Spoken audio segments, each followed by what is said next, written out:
What the people station 107 Jamz, 107jams.com. What's up with you? I'm Gina Cook, of course, hostess with the mostest. It's the Midday Show in progress right now, and I have the absolute pleasure of having Mr. Charlie Murphy on the phone with me right now. Wish I could say it was in person, but you know what? I'll take what I could get. What's up, Mr. Murphy? First you got to say the name right. You got to say Charlie Murphy.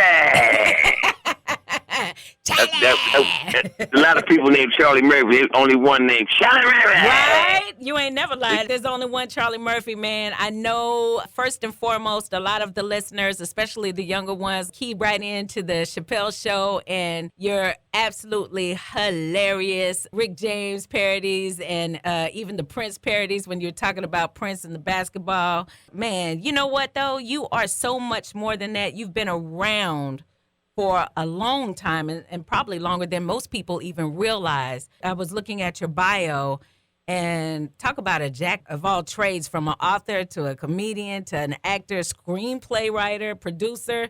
I mean, you've done it all. You're doing it all. Out of necessity, I've done it all.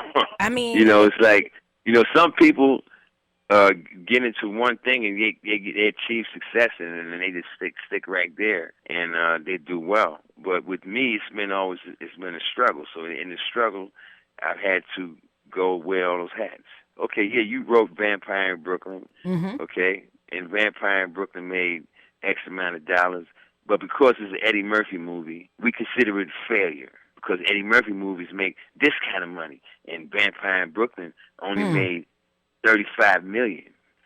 $35 million is a lot of money, man. Okay. Last time I checked, but you also did Norbit, didn't you? Yes, Norbit too. Hello. Norbit made like $300 million, but it was considered a failure because Eddie Murphy did Dreamgirls the same year. It was critically acclaimed, so they looked at Norbit like Norbit is a failure. Norbit made $300 million. That's crazy. And both of those movies are on TV all the time. You understand? I understand, totally. That's the reason why I was like, okay, even if you do something really well, they ain't giving it up. You got to work hard, man. That's the reason why you could say, well, he's done it all. I have done it all because I refuse to be denied. And, that's why we're here talking now, because the latest thing that I did to expand and to display myself was stand-up comedy. That's crazy. And, to kind of touch on your book, The Making of a Stand-Up Guy, like you said, you didn't always have it easy. And first of all, let me just tell everybody, if you didn't get the book, you really need to get the book. Man, you were open in that book, brutally honest. Definitely. I remain brutally honest. What advice, going through what you've gone through and coming out of it and looking back, what advice would you give someone who might have had some of your same experiences? Good advice, because though you've gone through what you've gone through, the blessing is you made it, Well, all I can say is if you believe in the Creator, which I do, then you also have to acknowledge that whatever success you have, it's because of your faith. That's part of it, and the other part of it is the hard work that you put into your craft. Because nothing is just going to come to you. You have to work for it. Okay. You have to keep doing what you're doing and keep the focus on you, and you one day will be that guy. Just keep the focus on you. Don't keep the focus on the fact that someone's doing better than you. Right. Because someone's doing better than you is only the Creator's way of showing you what the possibilities are, as far as I'm concerned. Wow. Come on now. Keep striving to be better. You compete against yourself. Don't compete against other people. Don't go and say, I'm going to be a better comedian than this guy, because you want to be a better comedian than you was yesterday, period. Charlie, what would you say was your biggest moment to date? Out of everything from the book, your stand-up to your movies, out of everything that you done showbiz-wise, what would you say was the biggest moment? The biggest moment was the Rick James and Prince stuff on the Midday Show. That's where it broke through. There was a breakthrough, and it was like it broke through in ways where it's like, okay, I'm watching the NBA Finals, and I see people stand up in the audience with written on the cardboard, "I'm Rick James, bitch." Okay, at the NBA Finals. Man, look, I mean, that's so classic. It'll never get old. It'll always be funny. And you telling the story, like cocaine is a hell of a drug. And I mean, just all the stuff that you said, their expressions, the way you said it, it's like yesterday. I mean, it'll never, ever get old. So I could see why that's one of your biggest moments. Now, as far as stand-up comedy, I was reading that you didn't start doing that until you were in your 40s. So after all that happened, yeah, that's when I started doing stand-up because I just finished having to talk with my son about that. It's all about what you believe you can do. If you say I can't do it, then you're not doing it. That's right. But when you start saying I can do it, I'm gonna give it a shot. Then that's when you're gonna see some type of movement. You know, and with that, you know, my whole thing was my brother is a comedic icon. He's universally recognized as one of the best stand-up comedians in history, and he's younger than me. And when he was doing stand-up, was 30 years ago, right? Yeah. So, and when I first started, doing stand-up, it was 20 years ago, 20-something years before, since Eddie had done his last stand-up. So for me, that was a mountain, like, you know, but wait a minute, now all of a sudden you think you're funny, and I heard Eddie Murphy brother gonna try to do some stand-up. He must be crazy. Eddie Murphy brother, I heard he think he's funny, blah, blah, blah. Well, guess what? My name is Charlie Murphy. Hello. And ignorant people have no effect on my life. So whatever you say about me, it bounces right off. Because I remember one night I was doing a show, and I said, I got two things going for me, right? And what I was going to say was, you know, I have discipline and I have honesty. But somebody from the audience yelled at, yep, you got two things going for you, Dave Chappelle, Eddie Murphy. Oh, wow.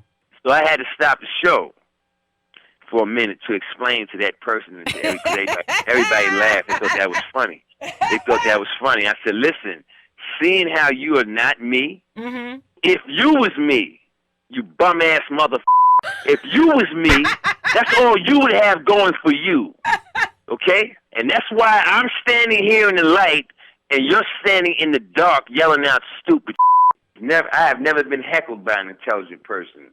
It's always been a fool. Somebody stupid. Think about it. Why would you go to a comedy show? Pay for it. And then heckle the and entertainer. you work for wherever you work for. Yeah. But you're going to come to a comedy show and challenge a professional comedian to a joust of funny. What do you think is going to happen to you? What's supposed to happen to you? So the fact that you stand up, maybe you spend most of your time around a bunch of other people who aren't very bright. So you never had a chance to realize just how stupid you are.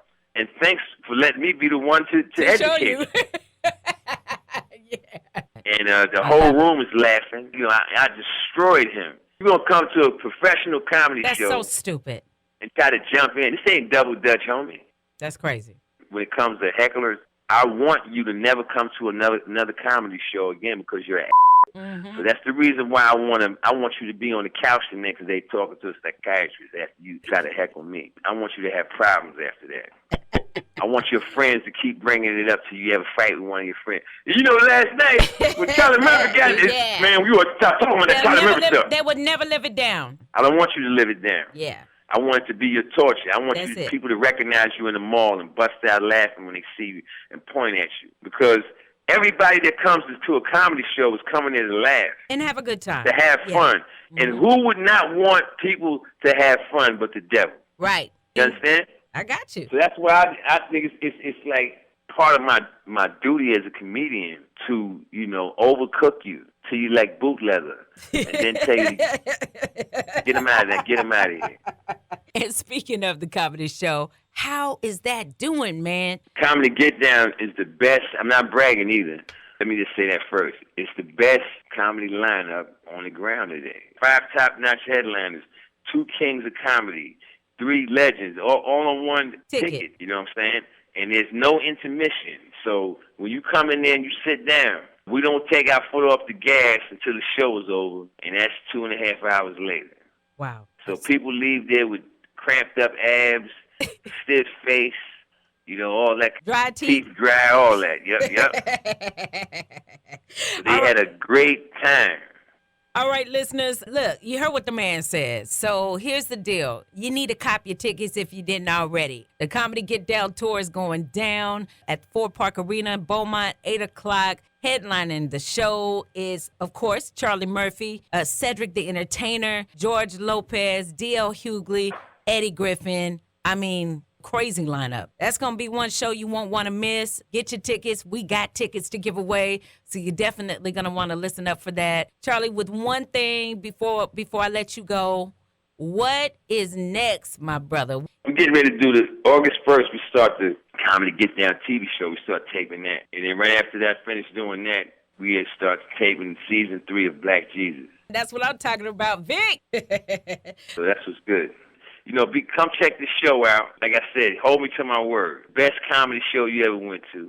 You're going to have a great time. Fellas, if it's the chick out there you've been trying to connect with for years, and it's the perfect opportunity to have a new girlfriend, bro. Bring her to the Comedy Get Down show, because, you know, men are notorious for picking out bad events. Okay, they can take you. We're gonna go to the movie. We're gonna go see this movie, and then she walk out.